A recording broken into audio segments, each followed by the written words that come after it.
Now this is the lab that we are going to set up SmartZone, and we're going to basically configure the controller to work with in tandem with Cloudpath. So what we're going to do is go in there and configure not only the redirect or the hotspot service, we're going to set up the SSIDs. So if you recall, we configured in the previous lab a James Secure, a James Onboarding, then also a James Guest. These are three SSIDs that we have to configure in the controller to allow those SSIDs to be available as these devices come on, they onboard, they can get their configuration, they need to migrate to those. So we're going to configure those services as well as a walled garden, and we're going to identify the URLs or spots in which those users can reach out depending on what type of authentication we have within the workflow. So it limits their access until they actually onboard and are able to migrate to another secure SSID. So let's go ahead and get started in doing that. We're going to go ahead and log into our SmartZone controller.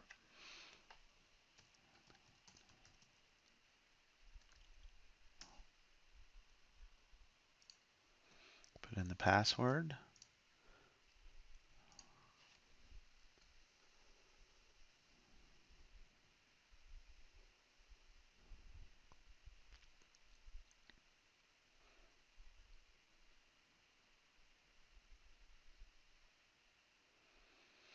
We're going to go into our AP zones. The one we're going to be working on specifically today is AP12.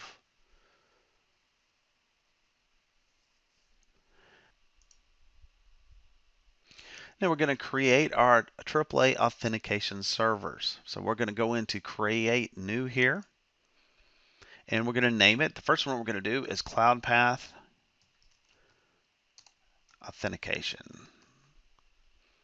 We are going to keep the radius as default here, and we're going to select the primary server. My primary server is going to be the Cloudpath version that I'm running. In this case, this does require an IP address, so I did a DNS resolve, and it came to 10.1.10.32. And we're going to verify the port value that we have configured for Cloudpath. So the way that we're going to do that is we're going to go to the Cloudpath version we're running. We're going to go down to configuration here, and then we're going to look at the radius server setup here. Once we do that, we scroll down and we can see that they are using the authentication port of 812, which happens to be the default value. So that's good. And meanwhile, we're here, I'm going to go ahead and grab my shared secret value. Now, this is going to be something I'm going to need to put in a moment. And this is a value that is placed within that AAA accounting for the encryption and the verification of connections between the two. So once I've done that, now one thing it's important to understand, and it's good to do, is go ahead and put this into a notepad or put this into something just to make sure you do not have a space before or after whenever you're configuring this.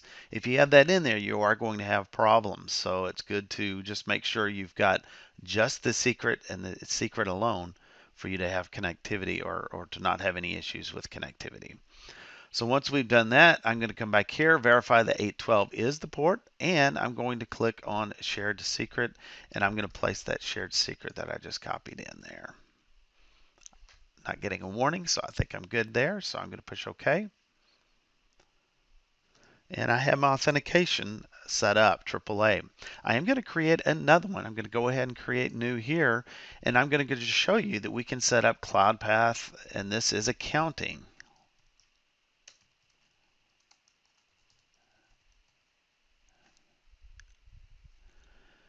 I am going to select the radius accounting here. I do have the same IP address or the same IP address for my Cloudpath instance. And I'm verifying that 813 is the port. Let's go back to Cloudpath real quick and look. And indeed, 813 is the value or is the port that's being used. So we're going to go back, verify the 813 there, and we're going to go ahead and put in our secret again. Going to push OK there. And we have first set up our AAA accounting within our controller. Now the next thing that we're going to do is create or set up our Hotspot service. Our Hotspot service provides the URL for the redirect to Cloudpath, along with we can establish a walled garden limiting their access while they are actually being migrated or onboarding. At that point, we can limit their access and then have them be redirected. So we're going to create that hotspot service. We're going to click Create New. We're going to call this portal name just Cloudpath. We're going to leave client support as none. And we're going to show the login URL is an external and it's going to be the redirect. So any redirected of unauthenticated users need to be redirected to Cloudpath. So what we're going to do is we're going to go back to Cloudpath and we're just going to get the URL of the workflow that we've created. So we're going to go to Workflows. We're going to go to Advanced tab right here. And now we can see this is our URL that we want to use. So we're going to copy that link location. We're going to go back to the controller and we're going to say we want you to redirect anybody that is going to this Cloudpath, and we want you to be able to, and we want to say that anytime so what we're going to do is grab this URL here. So I'm going to get just the wording. I'm going to copy that. And then I'm going to go back to my controller. And now I'm telling this controller, anybody that's unauthenticated, anybody that you do not recognize or have authentication means, we want you to redirect to our onboarding workflow. And specifically the one we've created and the one that I've just designated here. We're going to go ahead and leave the MAC format by itself or at the default value. And then we're going to scroll down just like this.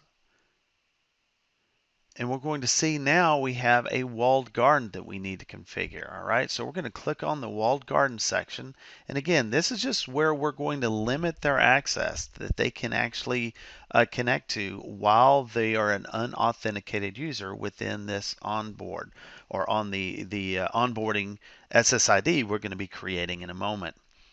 So the way we're going to do that is I actually already have a spreadsheet or CSV file that we're going to use. So I'm just going to click on that and then we're going to open.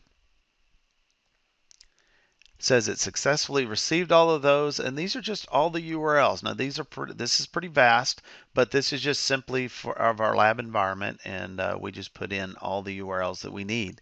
This will need to be maintained, and you will need to continually update this because some of the OAuth or some of the other third parties that you might be authenticating to do change these values from time to time. Do note also that there are going to be certain URLs that they are going to need for them to be able to launch their Express Connect or be able to go out and get their Express Connect tool so they can be able to launch that, because that is an application that is launching on that device. So there are some entries that we need to have in there, and they just basically need to have access to that within that walled garden. Once we've configured that, we're going to go down and push OK here. And now we have our Cloudpath hotspot that we can now use for connecting to our onboarding SSID. So the next thing we need to do is go create our wireless LAN SSID. So we're going to click on wireless LAN now.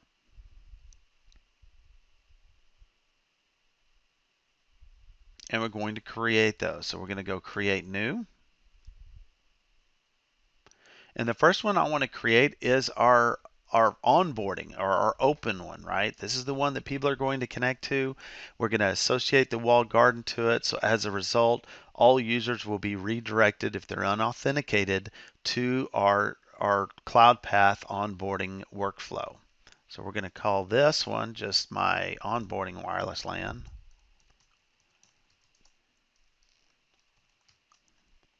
And the SSID, now this is something that we have configured in Cloudpath already. So, and we also put it as a distractor, or it's actually one of the others. So we're going to go into our configuration here. And we're going to see our onboarding is actually the conflicting SSID. Now remember what a conflicting SSID is simply an SSID that we do not want the device to migrate to once they've gone and onboarded. So what's going to happen is if we put a conflicting SSID there, this is going to give the device a configuration is saying, delete that, or I no longer want you going to that open onboarding SSID because we have a secure SSID that we want to configure, or that we're wanting to go to. So it's important to us to use the exact same SSIDs that we have configured previously in our previous lab, so those can be identified in our controller accurately. So we're going to select that, and we're going to go back to our SSID here. We're going to place that in there as James onboarding. We're going to set our authentication type as hotspot. So we're going to select that right there. We're going to have our authentication method as open and our encryption as none, all right, because this is just open for people to connect to and allow them to be able to authenticate. Our authentication service, we are not going to use a proxy, but we are going to identify that that is going to be our Cloudpath authentication. All right, so if it is a user that they are authenticated on this OpenSSID, they will be able to reference there, and we'll talk more about that in detail later. This is more for Mac authentication. It's an alternative whenever a user has a device that is not going to be WPA2 Enterprise or 802.1x possibly compatible, and so there is another option. We're going to go ahead and configure that now, but this just simply identifies that that is the authentication method. Now, the last thing that we want to do is associate the hotspot that we created earlier to be able to assign it to this OpenSSID, not only allowing them to be redirected, but also establish that walled garden. So we're going to click on that one that we named Cloudpath, and we're going to click that option there. Once we have those configured, we're going to scroll down now for the OpenSSID. We're going to push OK.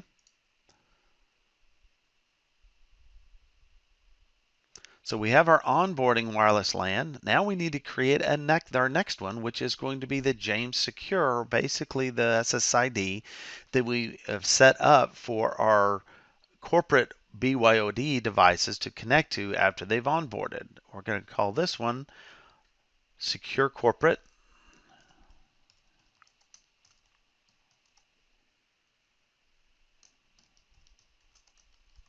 Just identification name there.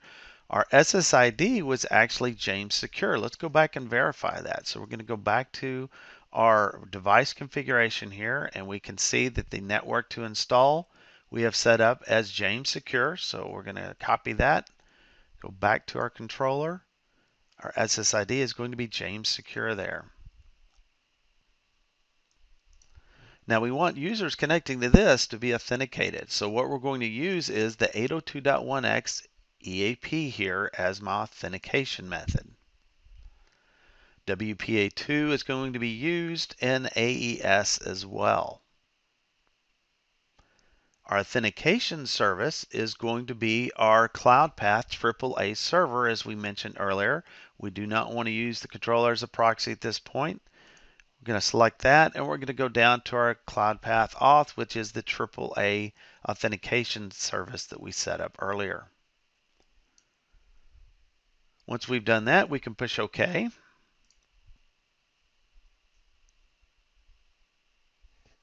Now we've got another one to configure out. If you remember, we had the guest SSID that we had created, and this is going to be the one for the guests, when they authenticate, we want them to migrate to that wireless LAN. So we're going to create that one at this point as well. And these are going to be secured guests, of course, because we use the same method. We issued them a certificate, but they're going to be secure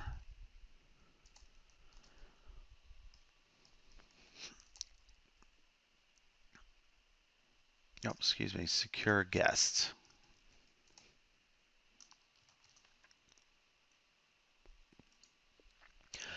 And our SSID is James dash guest.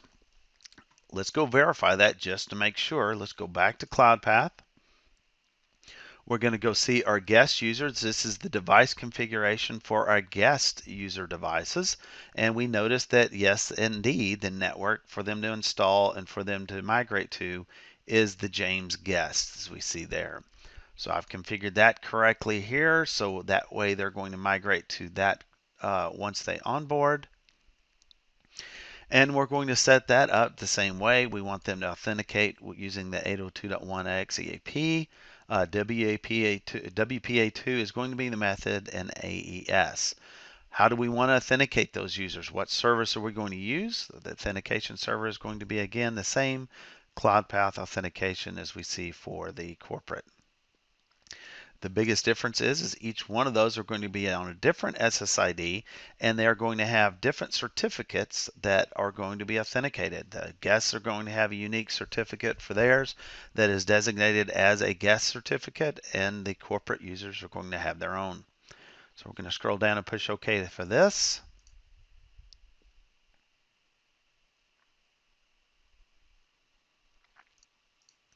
And I'm actually going to create one more SSID so we don't have to go back to this later. We have some later labs that I'll show you where we would go and configure.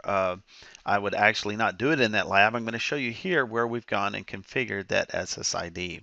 So we're going to go in here and create new. This one is actually going to be for Mac authentication. So later we're going to talk in modules about a Mac authentication option that does not use a certificate, but rather the MAC address of the device, and that device can authenticate to this specific SSID that we're going to create, which could be set up as a internet-only VLAN. I mean, you could configure that in many different ways, but we're just going to be able to set this up as authentication method of a Mac right now.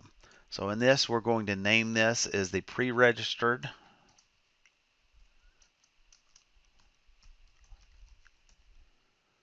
Mac authentication. The SSID is going to be James Gaming, and you'll see that we will configure that later. And the difference you're going to see here is when we scroll down for authentication methods, we're going to say that's a MAC address. So we're going to ask it to authenticate with a MAC address there. Encryption is going to be none. We do not want to have encryption on this gaming one. Again, it's set up for just simple devices that want to gain access to the network. And then we're not going to check the controller proxy again, but again, we're going to use the same setup or the same Cloudpath authentication we had for the others. You can see that that is going to continue to go to the Radius server within Cloudpath, and Cloudpath is going to be able to identify these different authentication methods and be able to authenticate these users depending on their certificates or the type of authentication that they're trying to provide. Once we've done that, we can push OK here. And we have completed the ability for us to have access for our users. We have the onboarding wireless LAN. This is the wireless open connection that they are going to come to your facility or come on location.